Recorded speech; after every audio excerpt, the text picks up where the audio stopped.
Hi everyone, ఎలా ఉన్నారు? నేనైతే మీకు ఈరోజు ఒక ల్యాప్టాప్ బ్యాగ్ గురించి అయితే రివ్యూ ఇస్తాను. ఈ బ్యాగ్ అయితే నేను 1 మంత్ బ్యాక్ మీషో నుంచి ఆర్డర్ చేశాను. నాకు అప్పుడైతే చాలా తక్కువ రేట్కి వచ్చింది. ఆ కాస్ట్కి ఈ లెదర్ బ్యాగ్ అయితే చాలా రీజనబుల్ అని చెప్పొచ్చు. నేను 1 మంత్ యూజ్ చేసి మీకు రివ్యూ ఇస్తున్నాను.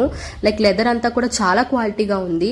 మీకు చూపిస్తున్నాను చూడండి. బ్యాగ్ అయితే కొంచెం పెద్దదే వచ్చింది, కొంచెం కాదు చాలా పెద్దదే వచ్చింది. మీకు అసలు కంజెస్టెడ్ అయితే లేదు బ్యాగ్. ఒక ల్యాప్టాప్ పెట్టేశాను, అట్లానే ఛార్జర్ కూడా పెట్టేశాను చూడండి. అండ్ ఇంకా స్పేస్ ఉంది. మీరు ఒక చిన్న టిఫిన్ బాక్స్ అయితే పెట్టుకోవచ్చు అందులో. అట్లానే ఫ్రంట్ ఒక జిప్ వచ్చింది, బ్యాక్ కూడా ఇంకొక జిప్ వచ్చింది. ఇందులో మీరు వాలెట్స్ కానీ మీకు కార్డ్స్ కానీ అన్ని పెట్టుకోవచ్చు. చిన్న చిన్న పేపర్స్ కానీ ఏమైనా పెట్టుకోవచ్చు. మీకు కావాల్సిన ఇంపార్టెంట్ పేపర్స్ అన్ని పెట్టుకోవచ్చు. అండ్ లాంగ్ బెల్ట్ కూడా వచ్చింది చూడండి. నేను వీడియోలో చూపిస్తున్నా, ఈజీగా పట్టేస్తున్నాయి. లాంగ్ బెల్ట్ పెట్టేసుకోవచ్చు. మనకి లైక్ క్యారీ చేయడానికి ఈజీగా ఉంటుంది చూడండి. చాలా కంఫర్టబుల్ ఉంది. చాలా లెదర్ అయితే క్వాలిటీ చాలా బాగుంది. మీకు నచ్చితే కామెంట్ చేయండి, నేను లింక్ షేర్ చేస్తాను.